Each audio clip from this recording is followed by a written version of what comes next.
하나님의 말씀은 요한계시록 8장 1절과 2절입니다.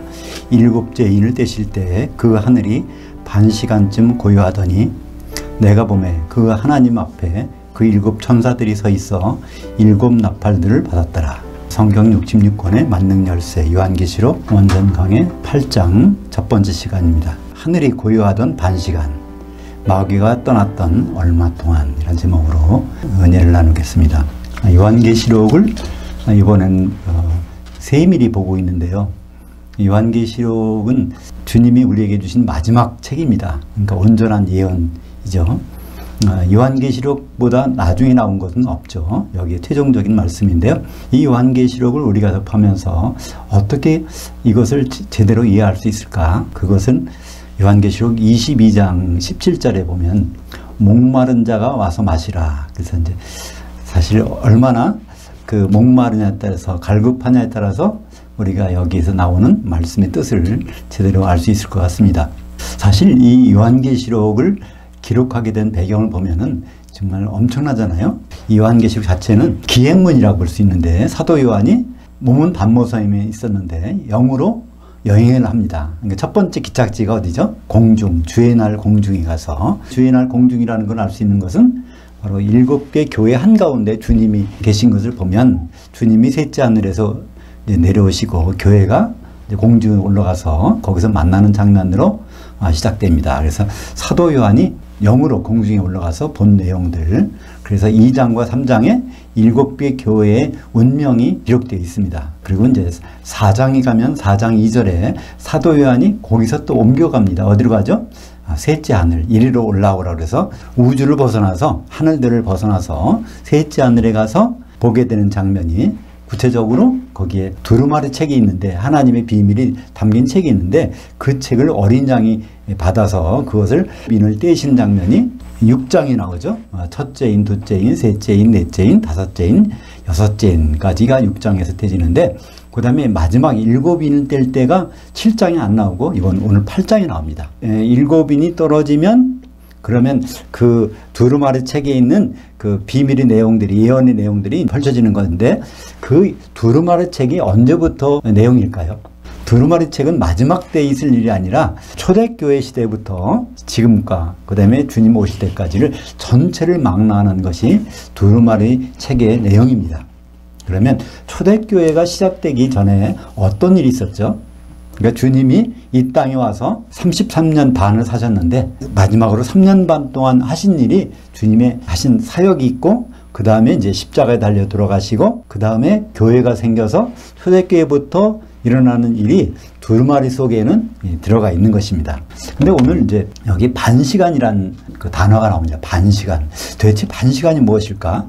7째 인을 떼실 때 그 하늘이 반시간쯤 고요하더니. 그러니까 이 얘기는 바로 7째 인 떨어진 다음에는 바로 어디부터 나와야 되냐면, 초대교회 사정부터 이제 운명이 쭉 기록된 건데, 그 초대교회 시작하기 전에 반시간이 있었다는 겁니다. 그게 과연 어떤 내용인가? 그래서 우선 요한계시록에서는 어떤 이상한 단어가 나오면 그 단어에 대해서 반드시 설명을 해주고 나갑니다.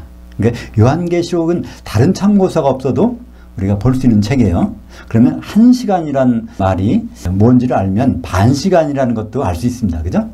근데 1시간이라는 단어가 맨 처음에 나오는 것이 요한계시록 3장 10절에 나옵니다. 한번 같이 볼까요? 내가 나의 인내의 말씀을 지켰은즉 내가 또한 너를 지켜 시험에 1시간을 면하게 하리니 이는 장차 온 거주지에 임하여 땅에 거하는 자들을 시험할 1시간이라. 여기 나오는 1시간은 헬라어로 호라라고 합니다. 호라. 영어로 쓰면 이렇게 되는데, 여기 이제 이게 영어 단어에 아워라는 단어로 된 거죠. 호라라는 그 1시간. 근데 그 1시간의 길이가 얼마나 될까?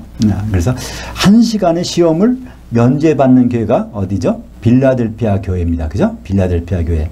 근데 1시간의 길이가 얼마나 될까? 그것은 요한계시록 17장 12절에 그게 나옵니다. 그죠? 내가 보던 열불들은 열왕들이니 아직 나라를 얻지 못하였으나 다만 그 짐승과 더불어 왕들처럼 1시간 동안에 권세를 받으리라. 그러니까 짐승, 바다에서 오르는 짐승, 보통 우리가 적그리스도라고 하는 그 적그리스도가 권세를 행하는 기간이 1시간이라는 거예요.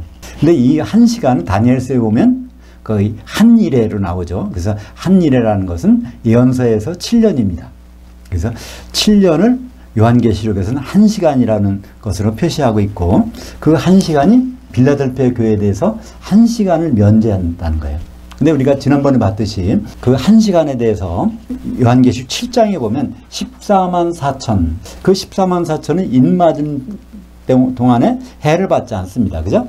근데 14만 4천이 요한계시록 14장에 가면 셋째 하늘로 올라가서 역시 후 3년 반에 해를 받지 않아요. 그죠? 그래서 이제 전 3년 반에는 인을 맞아서 해를 받지 않고 후 3년 반에는 또 셋째 하늘로 가버리니까 짐승과 격리되니까 이제 해를 받지 않아서 토탈 전체적으로 7년 환란을 면제받는 것을 우리가 볼 수 있습니다. 그 기간이 얼마 동안인가 그거에 대해서는 요한계시록 12장 12절에 한번 볼까요? 그러므로 하늘들과 그 가운데 장막 칠 자들은 즐거워하라. 그러나 땅과 바다는 화했을진저 이는 마귀가 자기의 때가 얼마 남지 않은 줄을 알므로 크게 분내어 너희에게 내려갔음이라. 이게 교회가 집중적으로 환란을 당할 때 그게 마귀의 시간이라는 거예요. 마귀가 그 시간 동안에 자기 때를 시컷 맛보고 그 다음에 어떤 일이 벌어지죠? 요한계시록 20장 1절부터 3절까지 보면 마귀가 결박돼서 무저갱에 갇혀서 1000년 동안 있다가 나오는 장면이 있는데, 그때의 기간, 이것을 한 시간이라고 하는 것을 볼 수가 있습니다. 근데 그래서 이게 위로의 말씀이에요. 하늘들과 그 가운데 장막 칠 자들은 마귀가 시험하는 기간 동안에도 기쁘고 즐거워라는 거예요. 왜냐하면 그것만 지나면 바로 공중에 올라가서 장막 치는 일이 벌어진다는 것입니다. 이 장막 친다는 것이 하나님의 집을 만들어가는 거지 않습니까? 요한계시록 7장 15절에 보면 셀 수 없는 흰 옷 입은 자들이 있는데, 흰 옷 입은 자는 누구죠? 요한계시록 3장 5절에서 이기는 자입니다. 그들 위에 장막을 치시리니. 그래서 이제 7장 15절에 보면 그들 위에 장막을 치는 장면이 나오는데, 이것이 어디 가서 치는 거죠? 공중에 가서. 그죠? 주님은 공중에 오시니까 거기에서 하나님의 성전을 이루고 그 하나님의 장막을 이루는 그것이 거기 나오게 되죠.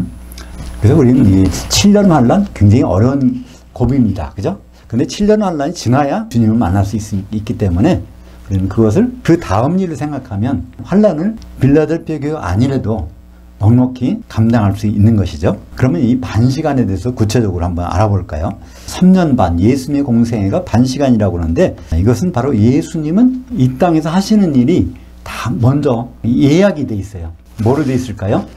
구약의 절기들로, 그죠? 구약의 이스라엘의 절기는, 하나님이 제정하신 절기는 7가지가 있습니다. 그죠? 유월절, 무교절, 그 다음에 초곡절, 그 다음에 오순절, 그다음에 나팔절, 대속죄일, 장막절.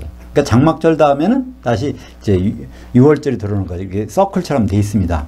그래서 그 내용이 골로새서 2장 17절에 보면 이것들, 그 절기, 안식일, 초하루, 이것은 장래일들의 그림자이나 그 몸은, 실체는 그리스도의 것이니라. 예수님께서 하시는 모든 일들이 7째 절기를 이루시는 거라는 거죠. 그러니까 예수님이 오셔서 그 첫 번째는 뭘 이루실까요? 6월절 어린 양으로 십자가 달리시는 일이 첫 번째 하시는 일이에요. 근데 오시는 자체도 그분이 날짜가 정해져 있죠. 요한복음 1장 14절 말씀이 육신이 되어 우리 가운데 장막 치셨었음에 우리가 그의 영광을 보니 아버지의 독생자의 영광이요. 그러니까 예수님이 외아들로 독생자로 오셨을 때는 어떤 모습입니까? 사람과 똑같은 모습이에요. 그죠? 사람과 똑같은 모습으로. 근데 언제? 장막을 치시러 오셨다는 거예요.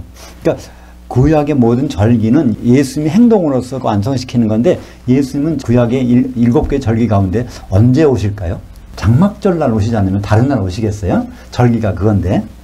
그러니까 장막절은 예수님이 육신을 가지고 이 땅에 오시는 날이고, 이걸 보통 우리는 크리스마스라고 그러는데, 크리스마스는 겨울이 아닙니다. 장막절은요, 우리 음력으로 따지면 추석날이에요. 유대인들은 유대인의 음력이 있지만, 그들은 유대인의 음력으로 7월 15일 날부터 이제 시작되지만, 우리는 한 달 정도 차이가 납니다. 그러니까 8월 15일.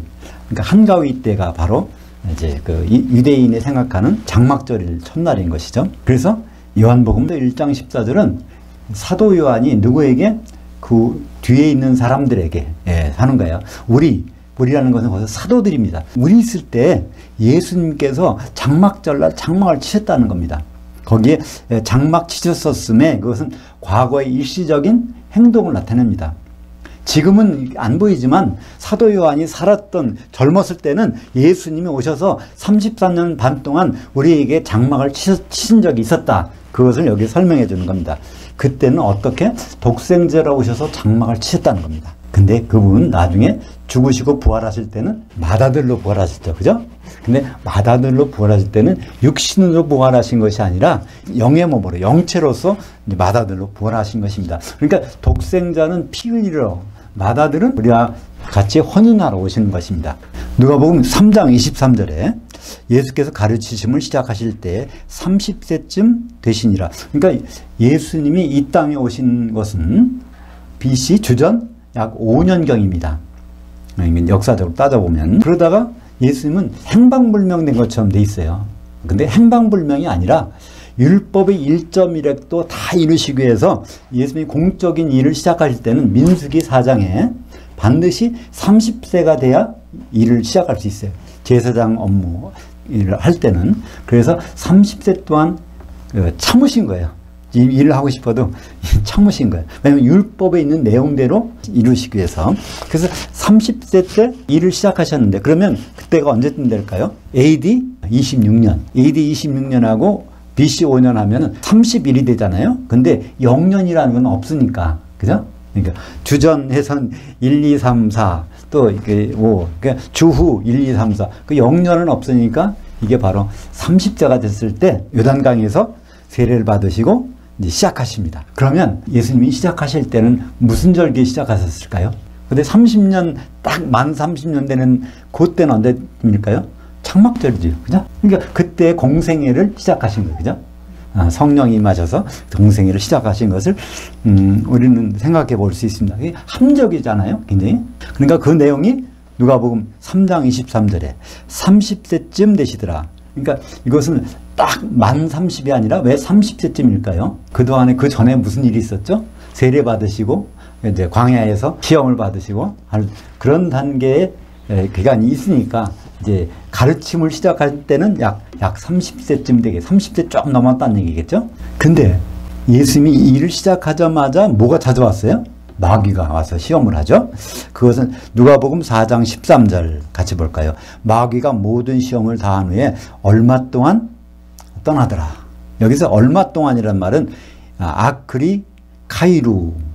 카이루는 카이로스 그 어느 시간이라는 얘기예요. 그러니까 얼마 정해진 시간 동안 마귀가 떠났다는 거예요. 그러니까 정해진 시간이 되면 마귀가 다시 예수님께 돌아온다는 것입니다. 그게 언제 돌아오죠? 그게 바로 예수님 십자가 달릴 때쯤 마귀가 다시 돌아온 거예요. 그러니까 공생애를 시작하는 초기에 마귀가 시험을 했다가 그 다음에 언제쯤 오냐면 십자가에 달리실 때 그때 옵니다. 그러니까 우리가 생각할 때 그러면 시작은 언제? 장막절 때쯤에서 일을 시작하셨는데 언제 마귀가 와요? 장막절 때 오면은 그게 1년이 꽉 차야 되니까 안 되죠. 그러니까 올 때는 언제? 6월절은요. 장막절과 6월절은 얼마나 차이죠? 6개월 차이예요. 그죠?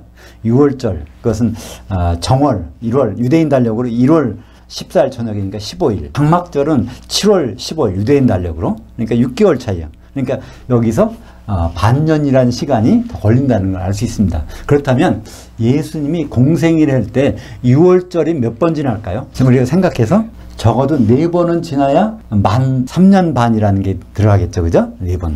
그래서 그거를 말씀으로 한번 보죠. 요한복음 2장 13절에 예수님이 공생이 시작해서 첫 번째 6월절이 나오는 거예요. 요한복음 2장 13절. 그때가 언제가 될까요? AD 27년, 주후 27년.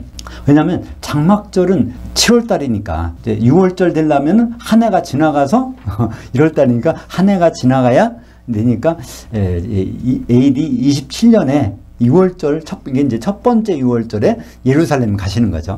요한복음 2장 13절. 유대인이 6월절이 가까운지라 예수께서 예루살렘에 올라가셨더니. 그것도 왜 올라가십니까? 신명기 16장 16절에 보면요. 이스라엘의 경건한 자들은 반드시 1년에 3차례 명절 때는 반드시 예루살렘에 가서 예물 가지고 나한테 얼굴을 뵈라. 그 말씀이 있어요. 그러니까 이것을 명절 때 반드시 거기 가셔야 돼요. 그러니까 원래 예수님은 공생의 사역을 어디서? 갈릴리 지역에서 했습니다. 근데 왜 예루살렘에 가실까요? 명절 때문에 가시는 거예요. 그죠? 그래서 명절 때 거기 가시는 일이 있고, 그 다음에 요한복음 5장 1절에 그 후에 유대인이 명절이 되어 예수께서 예루살렘에 올라가시더라. 이게 두 번째 6월절. 거기에선 그 명절이라고만 돼 있지 다른 6월절이라는 명칭은 없지만 요한복음 전체 내용을 보면 예수는 6월절을 완성하기 위해서 사역을 하시는 것을 이제 나중에 보게 됩니다. 그래서 그 명절은 다른 명절이 아니라 그것도 6월절의 명절에 거기 가서, 그러니까 5장에 나오면 그때 가서 뭘 하죠? 베데스다에서 거기 양문 옆에 가서 일을 하시는 게 나오죠. 그죠? 그 양문이라는 것이 어린 양을 거기 데려다가 제단에다 잡는 양인데 그 관련돼서 우리는 하나 힌트를 얻습니다. 여튼 두 번째 6월절이 요한복음 5장에 나오고 세 번째 6월절 요한복음 6장 4절 마침 유대인의 명절인 6월절에 가까운지라. 이게 이제 세 번째. 이게 AD 28년. 그 다음에 마지막 십자가 달리실 때가 언제죠? 요한복음 13장 1절에 6월절 전에 예수께서 자기가 세상을 떠나 아버지께로 돌아가실 때가 이른 줄 아시고. 그러니까 예수님은 다 얼마 동안 사역을 할지가 결정이 돼 있었어. 그러니까 30년 있다가 그때부터 3년 반 동안 일을 하시고 이제 결국은 셋째 하늘로 아버지께로 올라가신 그때가 되어서 13장 1절에 6월절 전에 예수께서 자기가 세상을 떠나 아버지께로 올라가실 때가 이른 줄 아시고 마귀가 벌써 시몬의 아들 가룟 유다의 마음에 예수를 팔려는 생각을 넣었더니 마귀가 얼마 동안 떠나 있다가 이때 이제 등장하는 거예요. 그죠? 다시. 그러니까 이 기간이 떠나갔다가 등장하는 기간이 얼마 되죠?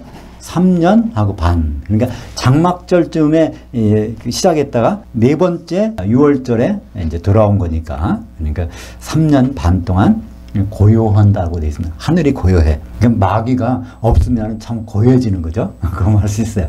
마귀가 활동 안 할 때. 그래서 이 마귀가 3년 반 동안 직무정지가 된 상태에 있어서, 그죠? 예수님이 그 6월절을 완성시키는 동안 직무정지 상태에 있다는 것을 우리는 알 수 있습니다. 근데 요한복음 19장 30절 같이 보죠. 예수께서 신포도주를 받으신 후에 다 이루어졌다 하시고 머리를 숙이니 영이 떠나가시니라. 여기서 예수님이 다 이루셨다. 이것이 무슨 말씀일까요? 근데 다 이루어졌다는, 그러니까 예수님이 이루신 게 아니라 예수님을 통해서 다 이루어졌다는 것입니다. 그래서 예수님이 사역이 끝났다는 걸까요? 아니죠. 그죠? 6월절을 위해서 지금까지 준비하셨는데 십자가에 달리신 것이 바로 6월절 한절기를 완성하시는 거예요. 그죠? 그 다음에는 뭐가 나왔죠? 무교절도 있고 초곡절도 있고 오순절도 있고 그건 앞으로 남은 거예요. 그러니까 여기서 다 이루어졌다는 것은 바로 6월절이 완성이 되는 시점이라는 거예요. 십자가에서 피를 흘릴 때, 어린 양이 피를 흘릴 때 뭐가 완성됩니까? 6월절. 그래서 요한복음은 주로 6월절을 완성시킨 예수님에 대해서 초점을 맞추고 있습니다. 그런데 거기에 왜 신포도주가 입에 들어가니까 다 이루어졌다고 하실까요? 여기에는 누가복음 22장에 그 열쇠가 있습니다. 여기 옮겨놓지는 않았지만 누가복음 22장 16절과 18절에 보면 있어요. 누가복음 22장 16절에 최후의 만찬하시면서 내가 하나님 나라에서 6월절을 이르기까지는 다시 이 음식을, 그러니까 포도주를 마시지 않겠다고 했어요. 그걸 확인해 주는 것이 22장 18절에 포도나무에서 난 것을 6월절이 하나님의 나라에서 이루어지기 전까지는 내가 입에 대지 않겠다고 그랬어요. 근데 그 나라라는 말은 정확히 말하면 통치입니다. 하나님의 통치로 6월절이 완성되기 전까지는 포도나무에서 낸 것을 입에 대지 않겠다. 그런 말씀을 최후의 만찬 때 하시고 이제 그 다음날 몇 시간 후에 십자가에서, 근데 십자가 달리셨으니까 어떻게 해요? 손이 못 박히고 발도 못 박혔어. 그러니까 그거를 포도주는 마셔야 되겠는데 그래야 6월절이 완성됐다는 선포를 하시는데, 그러니까 예수님은 목마르다 아시죠? 그러니까 거기에 이제 그 음료수는 뭐 딴 게 없으니까 신포도주가 있으니까 그 포도주를 입에 대는 순간에 이제 다 이루어졌다. 6월절이 완성됐다. 우리는 그냥 6월절이 완성되는 건 뭐 그렇게 큰일이냐 하지만은 그게 예수님이 그냥 십자가에서 아무 때나 날려가지고 되는 게 아닙니다. 그죠? 6월절에 어린 양을 잡는 절차에 따라서 거기에 달리셔야 그 효력이 있어요. 바로 6월절의 어린 양은 어떻게 잡죠? 출애굽기 12장에 있는 대로 6월절 닷새 전에 그거를 선택해가지고 나흘 동안 점검을 해가지고 바로 그 닷새째 되는 날, 6월절 날 되는 날 그거를 잡아야 그게 효력이 있습니다. 율법이 그렇게 정해져 있으니까. 근데 그것이 바로 십자가에서 그 정확한 날짜로 인해서 다 이루어졌다는 것입니다. 그러니까 예수님이 십자가에서 피를 흘리는 것이 과연 뭐 때문에 흘려졌을까요? 여러 가지 이유가 있죠. 그죠? 여러 가지. 우리를 구원하시기 위해서, 물론 그것도 맞을 수 있습니다. 그러나 가장 정답은 사도행전 20장 28절에 나와 있습니다. 거기에 보면 사도행전 20장 28절 하반절만 보죠. 그 하나님이 자기 피로 사신 교회를 목양하게 하셨느니라. 6월절 날 피를 흘리셨는데 그 피로 교회를 마련하셨다는 거예요. 근데 그 교회가, 교회라는 것은 마지막에 그리스도 어린 양이 되셔서, 어린 양 신랑이 되셔서 결혼할 상대자가 되는 것이죠. 그러니까 예수님은 이 세상에 오신 목적이 뭘까요? 크게 보면요, 신부감을 마련하기 위해서 왔어요. 그죠? 신부감을 마련. 그러니까 교회를 시작하기 위해서 오신 거예요. 그리고 또 한 가지 일은요, 중매쟁이를 선택하기 위해서. 그러니까 사도들은 바로 중매쟁이입니다. 고린도후서 11장 2절에 사도 바울이 고백을 해요. 내가 하나님의 열심으로 너희를 위해서 열심을 내노니 너희를 정결한 한 처녀로 한 남편인 그리스도께 중매 이미 했다는 겁니다. 그러니까 사도 바울이 그 편지를 쓸 때는 이미 중매가 된 상태예요. 교회가. 그래서 우리는 그 교회가 하는 일, 교회가 지향하는 일, 여러 가지가 있겠지만 뭐 봉사, 구제, 또 이 세상을 좀 그 선한 세상을 만들기 위해서 그런 영향력을 발휘하는 일도 물론 있을 수 있겠지만은 주님이 교회 세우신 목적은요, 결혼하시려고 하는 거예요. 그러니까 바로 그분 신랑으로 오실 때 얼마나 준비가 되느냐가 우리들이 거기에 맞춰서 한 걸음 한 걸음 나가는 것이 우리의 본분인 것이죠. 그래서 교회가 최대 관심사예요. 그러면 요한계시록은 과연 누구에게 보낸 편지냐면 교회에게 보낸 편지입니다. 그렇게 어린 양의 피로 마련된 그 신부가 되는 그 교회, 7개 교회에게 보낸 편지가 요한계시록의 내용입니다. 그래서 2절에 보니까 오늘 8장 2절에 내가 보매 그 하나님 앞에 7 천사들이 서 있어 7 나팔들을 받았더라. 그래서 7인을, 이건 두루마리가 아니라서 좀 그런데 여기 두루마리라고 하고 여기 7개 인이 다 봉해졌는데 이걸 다 떼서 7번째가 떨어졌어요. 그러면 여기 딱 나오는 게 첫째 나팔부터 나옵니다. 그러니까 첫째 나팔은 뭘 가리킬까요? 바로 반 시간쯤 고요한 공생의 기간 끝난 다음부터 초대교회가 시작되는 거예요. 그죠? 그다음에 두 번째, 세 번째, 네 번째까지도 다 바로 그것이 초대교회부터 시작되어서 교회 시대에 일어난 일들이에요. 그래서 5번째는 뛸 때는 전삼전만 일어난 일이고 6번째 떨어질 때는 그건 후 3년 반. 그런데 7번째 떨어질 때는 재림나팔 불릴 때. 그러니까 앞으로 이제 나팔 첫째, 둘째, 셋째, 넷째 그래서 7째까지 볼 텐데 그 7째 나팔에 우리가 초점을 맞춰야 돼요. 그것이 재림나팔이니까. 근데 그 7번째 나팔이 요한계시록 전에도 언급된 적이 있다는 거예요. 고린도후서 15장 51절 보죠. 같이 볼까요? 보라, 내가 너희에게 비밀을 말하노니 우리가 다 잠잘 것이 아니요 마지막 나팔에 순식간에 홀연히 다 변화되리니. 근데 마지막 나팔이라고 돼 있으니까 요한계시록을 보기 전에는 이게 도대체 마지막 나팔이 첫 번째, 두 번째, 세 번째부터 뭐 100번째인가 1000번째인가 뭐 알 수가 없었잖아요. 근데 요한계시록 보면 그러니까 7번째가 마지막이야. 그러니까 7번째 나팔이라는 것을 우리는 알 수 있습니다. 그죠? 그러니까 마지막 나팔은 바로 7번째 나팔에 우리가 다 홀연히 변화돼요. 그러니까 이런 몸이 아니라 영의 몸, 그러니까 예수님 부활하신 몸, 맏아들이신 그분의 몸같이 변해서 공중에 올라가게 되는 것입니다. 그래서 데살로니가전서 4장 16절 17절에 우리는 그 데살로니가전서를 읽으면서 주님이 재림하시고 우리가 공중에 올라갈 때 이 모습을 항상 연상하게 되는데 우리는 그러면 육신의 몸을 가진 상태에서 올라간다고 생각해. 근데 예수님은 우리를 육신의 몸에서 만나주지 않아요. 우리 이 육신은 어떻게 될까요? 죽으면 이제 육신과 영혼이 분리돼서 있다가 낙원에서 대기하고 있다가 이제 영의 몸으로 입고서 올라가고 그 뒤따라서 살아있던 우리는 몸이 변해서, 그것이 몸이 변한다는 것이 고린도전서 15장 51절과 52절에 자세히 설명되어 있는데요. 마지막 나팔에 그렇게 변한다는 거예요. 그게 바로 데살로니가전서 4장 16절 볼까요? 주께서 호령과 천사장의 음성과 하나님의 나팔 소리로 친히 하늘로부터 강림하시리니. 근데 우리는 알아요. 하나님 나팔은 몇 번째 나팔? 7번째 나팔, 마지막 나팔. 그때 주님 오시는 거죠.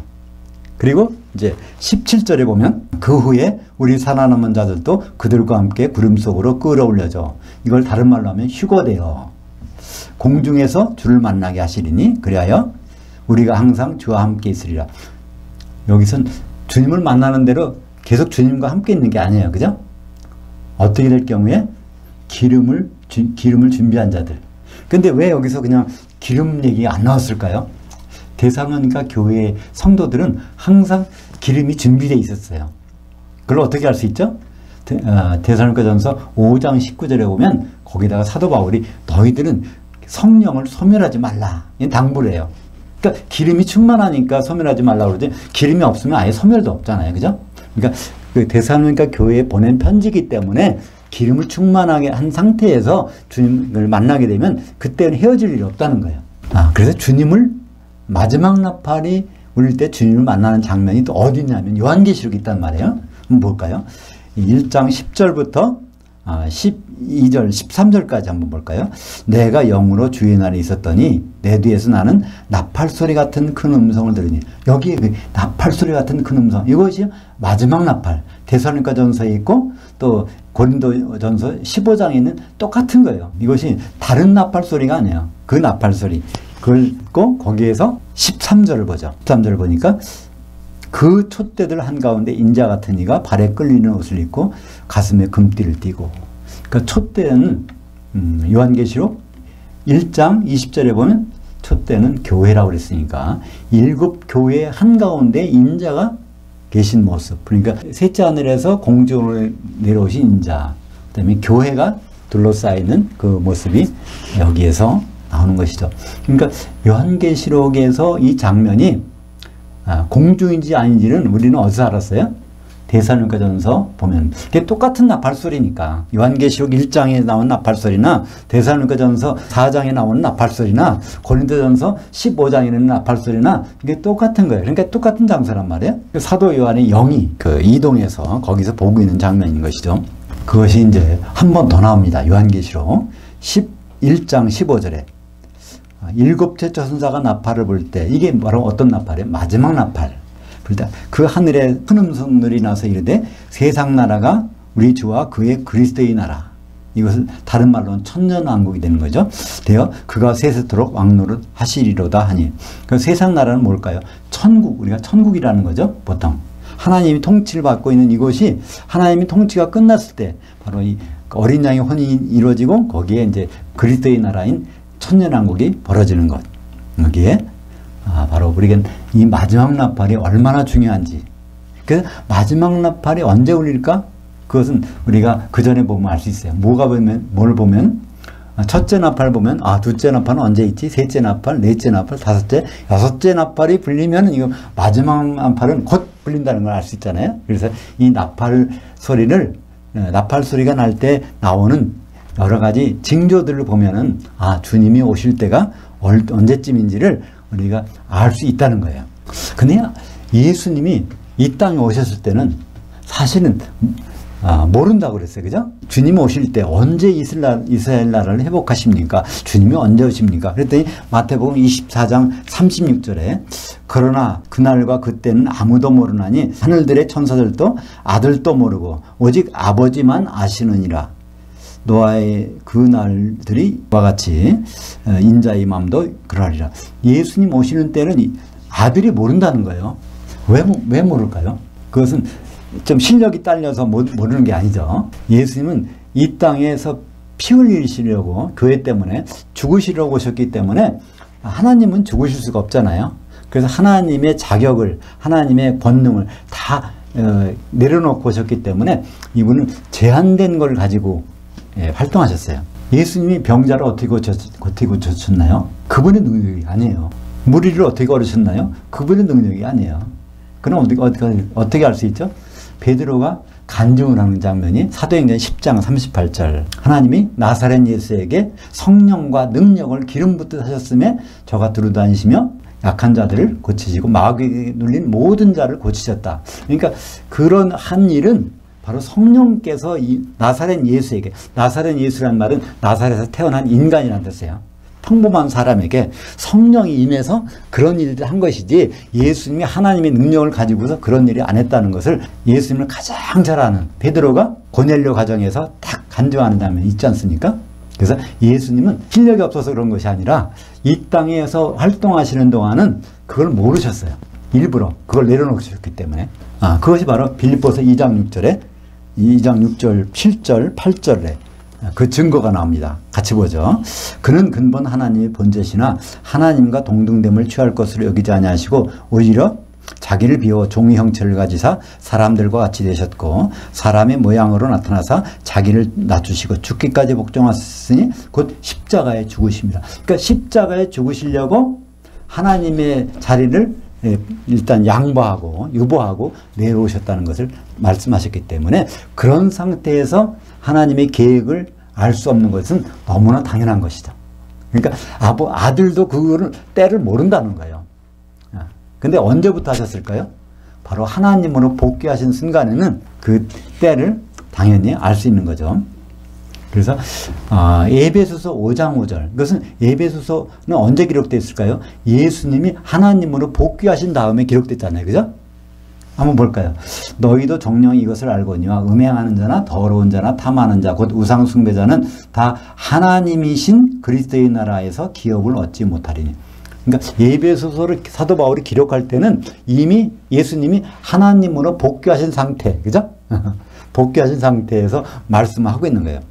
그것은 천년왕국에서 이제 얘기인데, 그래서 하나님으로 복귀하신 상태에 그때 요한계시록 언제 주신 겁니까? 하나님으로 복귀하신 상태에 그때 예수님이 이것을 사도 요한에게 그의 천사를 통해서 알려주신 거예요. 그러니까 요한계시록에서는 예수님이 모르는 상태가 없는 하나님과 동등된 위치에서 이 말씀을 다 하신 거기 때문에 요한계시록에도 아들이 모르는 게 있을까? 그렇게 생각하시면 이건 넌센스입니다. 그죠? 요한계시록을 말씀하실 때는 모든 것을 똑같이 하나님의 위치에서 다 알고 계시해 준 말씀입니다. 그래서 요한계시록을 우리가 전체 제목을 어떻게 잡았죠? 성경 66권의 만능 열쇠 요한계시록 원전 강해. 그러니까 요한계시록을 통하면 성경 66권에 안 풀리는 게 없어요. 그죠? 당연히 다 풀려. 그러니까 예수님이 앞으로 오실 때는 누구로 오신다고요? 독생자로 오시지 않고, 독생자라는 의미는 우리와 같이 지금 상태와 같이 그 피가 있는 상태, 그죠? 육신의 몸을 입고 있는 상태 같이 그렇게 안 오신다는 거예요. 왜냐하면 피는 한 번으로 좋게 예수님이, 그죠? 두 번째 오실 때는 영의 몸으로 부활한 상태로 이제 오시니까 히브리서 1장 6절 또 그가 마다들을 이끌어, 이건 마다들이라는 의미는 영의 몸으로 부활한 상태에 이끌어 거주지에 오실 때, 여기에 우리말 성경 번역은 세상에 오실 때, 그러니까 세상에 오신다니까 예수님이 지상제를 보는 거로 착각한단 말이에요. 심지어는 어떤 분은 그래요. 공중에 오시긴 오시지만 결국은 지상으로 오신다. 그래서 공중에 오셨다가 왜 지상으로 오시느냐면 예수님을 우리가 가만히 앉아서 기다릴 수 없지 않느냐. 높은 분이니까. 그러니까 우리도 맞으러 공중까지 올라갔다가 그분을 모시고 지상에 내려오는 거 아니냐. 이렇게 아주 그럴듯하게 설명하시는 목사님도 있더라고요. 근데 그건 절대로 그렇지 않습니다. 예수님은 절대로 지상에 내려오지 않습니다. 바로 공중으로 내려오시고 대신 우리가, 거주지라는 뜻은 성도들의 거주지예요. 바로 교회죠. 교회가 올라가 있어요. 7개 교회가 어디로 올라갑니까? 공중으로 올라가서 주님 만났잖아요. 그 거주지로 누가 오세요? 마다들이 오시는 거예요. 그러니까 그 예수님이 마다들로 오실 때는 영의 몸을 입고 오시는 거예요. 마찬가지로 교회의 모든 성도들은 영의 몸으로 변한 상태에서 거기 가는 거예요. 우리가 어떤 옷을 입었느냐, 뭐 얼굴이 잘생겼냐, 못생겼냐, 그건 따질 필요가 없어요. 그죠? 그때는 영의 몸으로 거기에 올라가 있으니까. 그래서 고린도전서 15장 52절에 이 부분을 자세히 설명해 줍니다. 나팔소리, 이게 마지막 나팔, 7번째 나팔소리가 나면 죽은 자들이 누굴까요? 낙원에 있던 자들이 올라가는 거예요. 예수 그리스도 안에서 죽은 자들만 부활하니까, 그죠? 그 당시에는요. 그럼 그 사람들은 낙원에 있다가 낙원이 텅텅 비는 거죠? 썩지 않으냐 할 것. 그러니까 영의 몸을 입는 것을 말하고 있습니다. 그리고 다시 살아나고 우리도 산 사람이 있다면 영의 몸으로 변화돼서 주님과 만나게 될 것입니다. 그래서 우리는 주님이 도대체 언제 오실까? 그것을 우리가 이제 알 수 있어야 돼요. 데살로니가전서 5장 1절부터 4절까지 보면 그런 내용이 나와 있습니다. 어떻게 알 수 있느냐고요? 우리가 어떻게 되면 결국은 성령 충만한 상태가 되면 그것을 알 수 있다는 것을 말씀해 주고 있습니다. 데살로니가전서 5장 1절부터 4절까지 볼까요? 형제들아, 때들과 시기들에 관하여는 너희에게 쓸 것이 없음은 주의 날이 밤에 도둑같이 이를 줄을 너희 자신이 자세히 알기 때문이라. 주의 날은 무슨 날이죠? 주님이 재림하시는 날. 그들이 평안하다 안전하다 할 그때에 임신한 여자에게 해산의 고통이 이른 것 같이 멸망이 갑자기 그들에게 이르리니 결코 피하지 못하리라. 형제들아, 너희는 어둠에 있지 아니하며 그날이 도둑같이 너희에게 임하지 못하리니. 그러니까 그러니까 너희라는 건 데살로니가 교회의 성도들 말하는 거예요. 데살로니가 교회의 성도들은 성령 충만한 상태에 있으면 그거를 한다는 것입니다. 우리가 이걸 이해하기 위해서는 지진이 날 때 어떤 일이 벌어진다고 그러죠? 쥐들이 다 거기 쥐구멍에서 나온다고 그래요. 개미들도 나오고 이미 그들은 감각적으로 그 지진이나 그런 사태가 나는 것을 다 안다는 거예요. 그 마찬가지로 우리가 성령 충만하게 되면 주님이 오시는 것을 여러 가지 우리 영적인 상황을 통해서 알 수 있게 된다는 것입니다. 그런 영적인 상황이 요한계시록 7개 인을 통해서 나팔을 통해서 대접을 통해서 그걸 통해서 우리에게 알려주신 것입니다. 데살로니가 5장 19절에 보니까 너희는 성령을 소멸하지 말라. 그 성령이 충만한 교회는 그날이 주의 날이 도둑같이 많은 것이 아니라 다 예견된 그 시점에서 온다는 것을 말씀해 주고 있습니다. 그래서 요한계시록 1장 1절에 이것은 반드시 속히 일어날 일들을 기록한 거예요. 근데 반드시 속히 일어날 일은 언제부터? 초대교회부터 반드시 속히 일어날 일. 그것을 마지막 때 주님이 재림 때까지 또 그 이후까지 이걸 기록한 것인데 누구에게? 교회의 성도들에게. 일단 교회에 보냈고 교회는 성도들이 지체로 있으니까 교회 성도들에게 보낸 것입니다. 마지막에 요한계시록 22장 7절을 볼까요? 보라 내가 속히 오리니 이 두루마리 요한계시록이죠. 그 예언의 말씀들을 주목하는 자는 복이 있으리라. 이때 복은 뭐라고 그랬죠? 주님과 대면하는 복. 그러니까 한번 주님과 대면하면 성령 충만하면 끝까지 항상 같이 있는 거죠. 그러니까 그 복이 어딨냐면 요한계시록의 예언의 말씀들을 주목하는 자. 그게 있다는 거예요. 그러니까 요한계시록 한마디로 무슨 말씀일까요? 예언의 말씀이에요. 근데 예언의 말씀 중에서 아주 완벽한 예언의 말씀. 그리고 요한계시록을 주신 목적이 요한계시록 22장 6절에 나 예수는 그 7 교회들을 위하여 내 천사를 보내어 이것들을 너희에게 증언하게 하였노라. 그러니까 여기에서 보통 요한계시록 2장 3장에 보면은 그런 말이 많아요. 성령이 교회들에게 하시는 말씀을 들을지어다. 거기다 예수님이 천사를 통해서 말씀하시면서 마지막에 성령이 교회들에게 하시는 말씀을 들을지어다. 이렇게 되니까 갑자기 왜 성령이 툭 튀어나와서 말씀하실까? 그러니까 성령은 어디 계세요? 교회 속에 있는 분인데, 교회 안에 계신 분인데 그분이 갑자기 외출을 해서 이렇게 말씀하시는 것처럼 이렇게 들립니다. 그러니까 우리는 성령의 말씀을 귀 기울이고 들어봐야 되겠구나. 자꾸만 이런 착각을 하게 되는데 그것은 번역이 잘못된 것입니다. 요한계시록에서는 성령이라는 단어가 13번 나와요. 근데 13번에 한 번도 성령인 적은 없어요. 그 영이라고 된 것이 9번. 그 영은 뭘까요? 예수님의 천사입니다. 예수님의 천사가 9번 나오는데 그걸 다 성령이라고 생각했어. 그 사도 요한이 영으로 이동하는 것, 그 사도 요한의 영을 또 성령이라고 생각하니까 이게 정말 이해하기가 어렵도록 우리 성경을 보면 볼수록 무슨 말인지 모르게 번역이 되어 있단 말이에요. 다시 한번 여기서 그 영이라는 것은 천사, 예수님의 천사를 말하는 것입니다. 우리가 그래서 여기에 이제 요건 약간 다른 말이지만 고린도전서 13장 8절과 9절 10절 한번 보겠습니다. 같이 볼까요? 사랑은 언제까지나 떨어지지 아니하되 예언도 폐하여지고 방언도 거치고 지식도 폐하여지리라. 우리는 부분적으로 알고 부분적으로 예언하니 그 온전한 것이 올 때에는 부분적으로 하던 것이 폐하여지리라. 이때 온전한 것, 이것을 대부분 뭐로 알고 있어요? 예수님 오시면 그때는 비밀이 없어. 다 나타날 거야. 이렇게 말하고 있는데 이게 절대로 아니죠? 온전한 것이라는 거기서 중성명사를 썼습니다. 예수님이라면 남성명사로, 히브리어는 다 성이 있으니까 남성명사로 돼야 될 텐데, 그러니까 부분적으로 예언하고 부분적으로 방언하고 부분적으로 알고 있는 거, 이건 다 부분적으로 알고 있는 거. 그게 왜 부분적으로 할까요? 성경이 완성되지 않아서 마지막 요한계시록이 오기 전까지는 그때 상황에서 고린도전서를 이걸 기록한 거니까 그때까지는 부분적으로 그때 우리가 주시는 것을 예언으로 받아서 또 방언 통역을 해서 또 지식으로 알았었는데, 온전한 것이 올 때에는 그럴 필요가 없다는 거예요.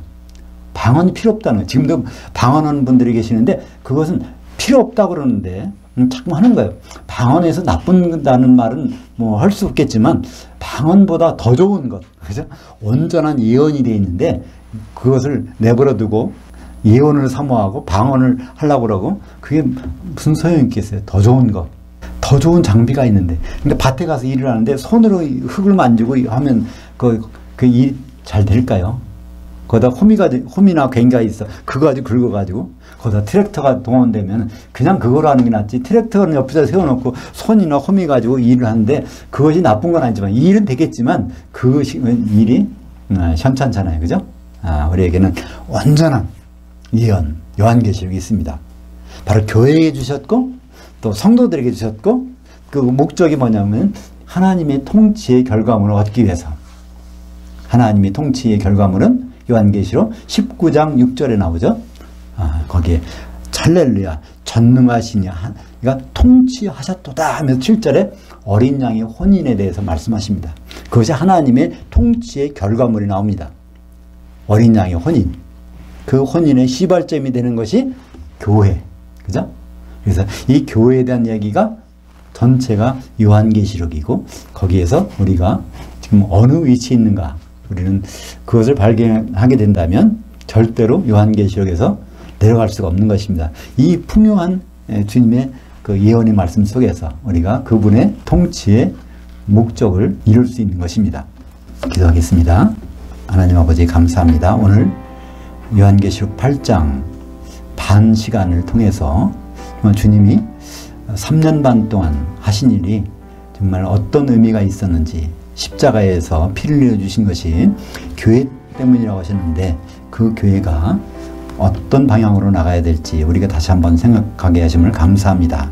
그러니까 주님 반드시 오실 텐데 주님을 만나는 때 신부실에서 신랑을 빼앗기지 않는 모든 성도들이 될 수 있도록 인도해 주시옵소서. 예수님 이름으로 기도합니다. 아멘. 하늘들에 계신 우리 아버지여, 아버지의 이름이 거룩히 여김을 받으시오며 아버지의 통치가 임하시오며 아버지의 뜻이 하늘에서 이루어진 것 같이 땅에서도 이루어지이다. 오늘날 우리에게 임박한 그 떡을 주시옵고 우리가 우리에게 빚진 자를 용서해 준 것 같이 우리의 죄를 용서해 주시옵고 우리를 시험에 들지 말게 하시옵고 다만 악한 자에게서 구하시옵소서. 대개 통치와 권능과 영광이 아버지께 영원히 있사옵나이다. 아멘.